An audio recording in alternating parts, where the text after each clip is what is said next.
Everything that lives is designed to end. They are perpetually trapped in a never-ending spiral of life and death. However, life is all about struggle within this cycle. That is what we believe. What makes a video game truly immersive? For many, immersion means seamless worlds and consistent narratives. But Nier Automata challenges that notion. Through fractured mechanics, philosophical undertones, and visual contradictions, it draws us into a world where meaning is found in struggle and identity in dissonance. Conventional wisdom suggests consistency is key, a seamless world, invisible UI, and unbroken narrative flow. But what if breaking these rules could create an even deeper form of engagement? Today, we are exploring how Nier Automata achieves unprecedented immersion by deliberately shattering our expectations of how games should work. In this video essay, we'll examine how this remarkable game combines visual aesthetics, philosophical themes, and fourth-wall breaking elements to create something truly unique in gaming industry. Caution, this video will contain spoilers of the game. Nier Automata's world isn't just post-apocalyptic window dressing. Every visual choice serves its deeper themes. The abandoned, overgrown cities aren't merely beautiful. They are a constant reminder of humanity's absence and the question of purpose that haunt our android protagonist. The visual and sonic artistry of Nier Automata is distinctive, blending post-apocalyptic science fiction with haunting beauty.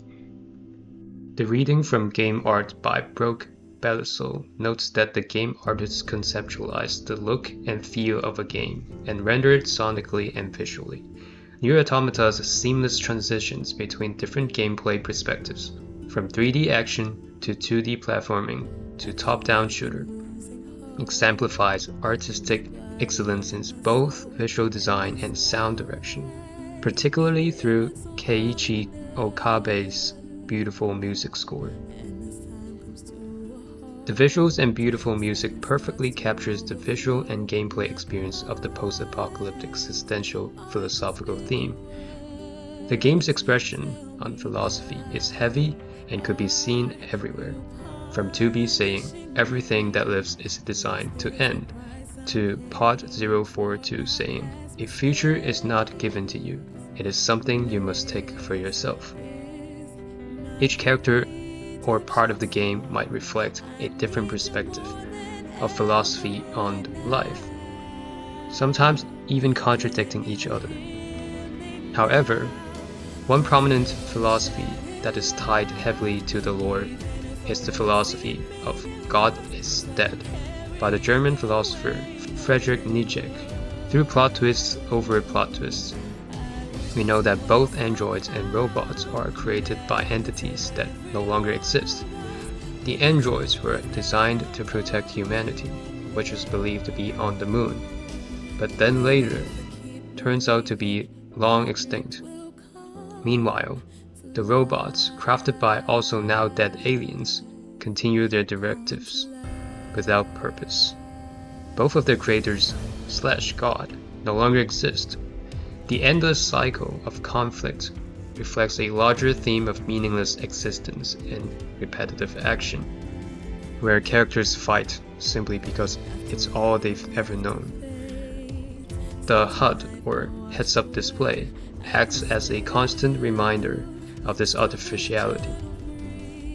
The fact that we see the world through the perspective of androids, complete with a functional interface showing health, maps, and objectives, keeps us aware that we are not dealing with real beings, but synthetic creations driven by programmed directives. When these HUD elements glitch or fail, it is more than a mechanical inconvenience. It mirrors the androids struggling with identity, autonomy, and the search for meaning beyond the mission they were designed to fulfill. These glitches disrupt the player's sense of control and reliability, aligning with the game's theme of existential instability. Thus, the HUD becomes an integral part of the storytelling. It constantly reminds players that they are seeing the world through artificial eyes, where everything, from the interface to the conflict, is a byproduct of lost creators, leaving both the androids and the players to question the very purpose of their actions.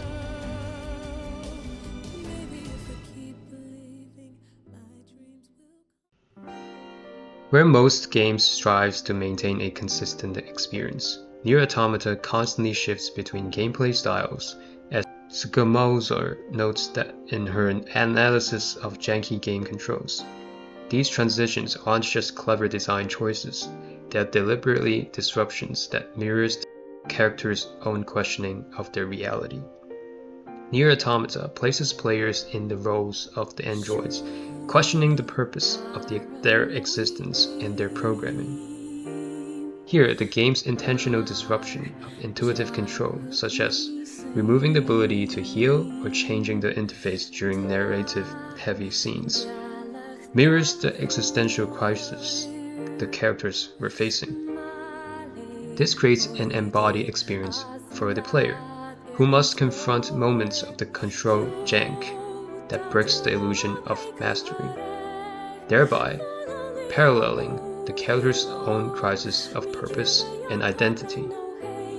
Furthermore, Skamozer's concept of janky controls aligns with the player's own interactions with the game's narrative. In scenes where 2B and 9S struggle against their programming and the constraints of their existence, players might feel a jarring disconnect, as their control over the characters feels simultaneously essential and superficial. This relates to the article's argument that jank opens the path to more diverse forms of play, and thus more diverse subjectives, as it underscores the player's embodied experiences and immersion, albeit in a fragmented way that aligns with the game's philosophical message about fractured identity and autonomy. In the game, there were moments where 2B was infected by a virus, where it heavily affects the player's vision, making it hard to walk or attack at the same time. At times, players were forced to launch into clearing mini-games in order to continue walking and continue with the story. Perhaps the most daring examples comes in the game's true ending, where players are asked to sacrifice their save data. It transformed a simple game mechanic into a profound philosophical choice about memory, identity, and sacrifice. Brooke Belliso notes that some game artworks, by changing rules, questioning authority, or are literally impossible to win.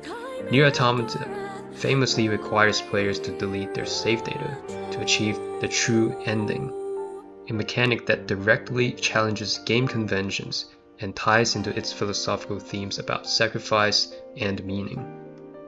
By inviting players to experience instability in both mechanics and narrative, Nier Automata uses jank to create a unique reflection of selfhood and agency, resonating deeply with the philosophical implications of janky controls discussed in the reading. This intentional disruption of player expectations broadens the game's impact, allowing it to transcend conventional boundaries of gameplay and storytelling. An interesting feature, or you might say an Easter egg, is that players can freely customize their embodiment, or HUD, such as removing health bar, sound, minimap, enemy data, etc., where players can even remove their OS chip and kill themselves instantly, although maybe not intentionally. This leads us to the discussion of immersion. The game's OS chip mechanic directly engages with Belliso's observation, and the goal of digital immersion aspires towards more embodied and visceral experiences that earlier media have offered, something more physical than semiotics. When players discover they can remove their character's OS chip, effectively killing themselves, the game reveals how our relationship with digital interfaces mirrors the android-dependent relationship with their own operating systems. This connects with Belisso's discussion on how changing concepts and constructs of immersion help us interrogate whatever unmediated relationships of presence immersion aims to replicate. By allowing players to literally remove the interface that mediates their experience, Nier Automata forces us to confront our dependence on these systems of mediation. Nier Automata doesn't simply aim for immersion in the traditional sense of stepping into a virtual world. Instead, it uses immersion as a philosophical tool to explore the increasingly blurred boundaries between human consciousness and digital interfaces and machine intelligence. This aligns with Belisso's observation that in our ideas of immersion, we see volatile attitudes about the proper relationship between perception and representation, actual experience and aesthetic experience, so subjects and objects, humans and not human.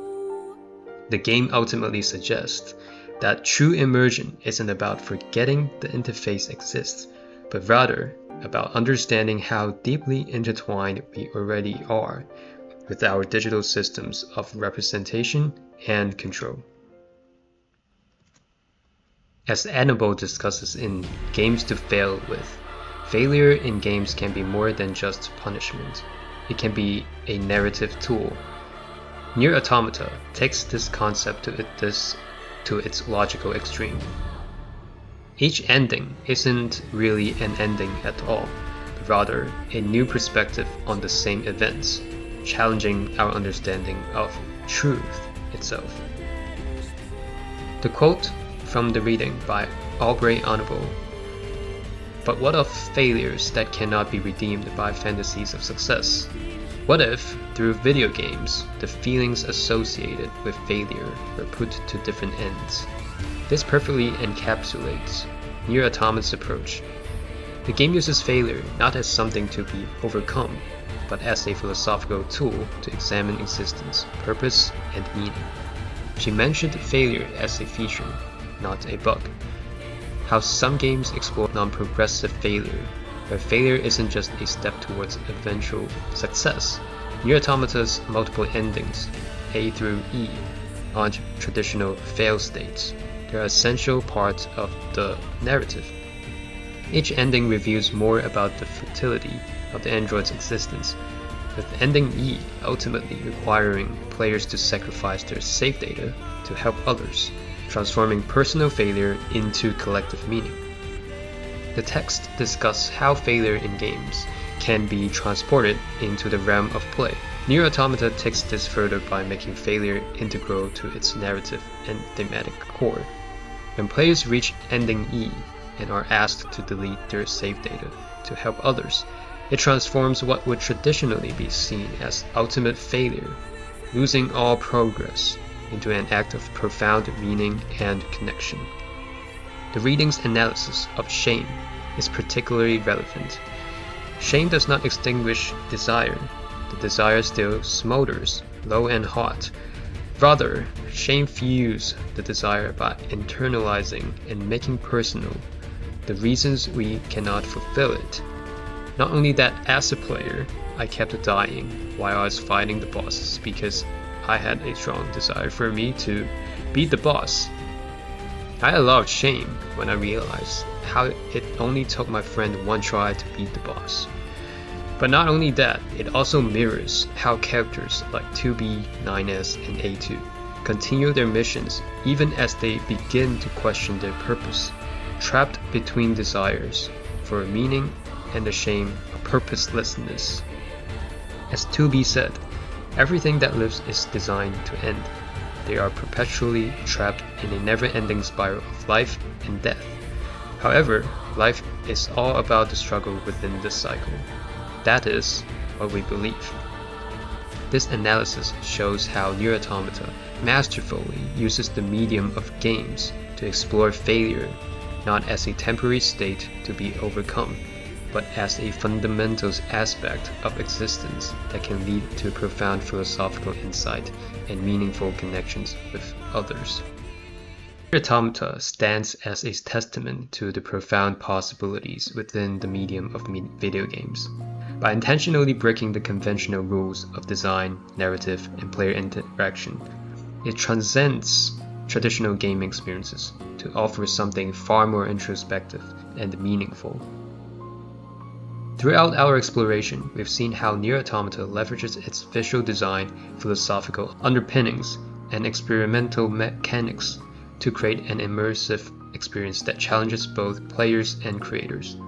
The deliberate disruptions in gameplay and narrative flow are not merely stylistic choices, they are integral to the game's exploration of identity, purpose, and existence.